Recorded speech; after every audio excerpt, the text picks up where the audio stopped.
இந்த எஜுகேஷன் சிஸ்டமில் நம்ம ஒரு 21 இயர்ஸ் ஆச்சு படிச்சிருக்கோம்.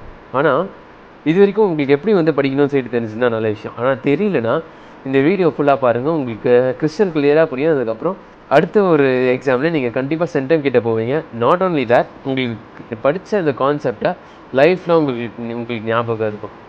ஃபர்ஸ்ட் இதுக்கு ஒரே ஒரு கோல்டன் ரூல் தான் இருக்குது. என்னென்னா செல்ஃப் ஸ்டடீஸ் விதவுட் டிஸ்ட்ராக்ஷன். நம்ம யூஸ்வலாக வந்து ஸ்கூலில் படிச்சுட்டு அதுக்கப்புறம் காலேஜ் படிச்சுட்டு வீட்டுக்கு வந்ததுக்கப்புறம் எய்தர் டியூஷன் இருக்கும், இல்லைனா வந்து வேறு ஏதாச்சும் ஒரு வீடியோ கேம்ஸ் ஆகிட்டு இருப்பீங்க, இல்லைனா வந்து வேறு ஏதாச்சும் பண்ணிகிட்டு இருப்பீங்க.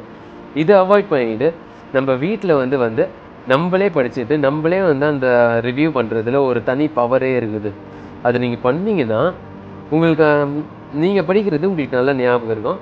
ப்ளஸ் ஒரு ப்ளஸ் பாயிண்ட் என்னென்னா, உங்களுக்கு வந்து எக்ஸாம் நேரத்தில் கரெக்டாக எல்லாமே ஞாபகம் இருக்கும். அந்த நேரத்தில் நீங்கள் படிக்கணும்னு அவசியம் இல்லை, லீஷராக இருப்பீங்க. இதுக்கு 80-20 ரூல் வந்து இப்போ அப்ளை பண்ணால் வந்து உங்களுக்கு பெஸ்ட்டாக இருக்கும். Minimum efforts maximum results. அதனால மினிமலாக நீங்கள் படித்தா போதும். அட்லீஸ்ட்டு ஒரு நாளுக்கு 2 ஹவர்ஸ் போதும். இந்த வீடியோ வந்து உங்களுக்கு பிடிச்சிருந்தா எல்லாருக்கும் ஷேர் பண்ணுங்கள். Peace out.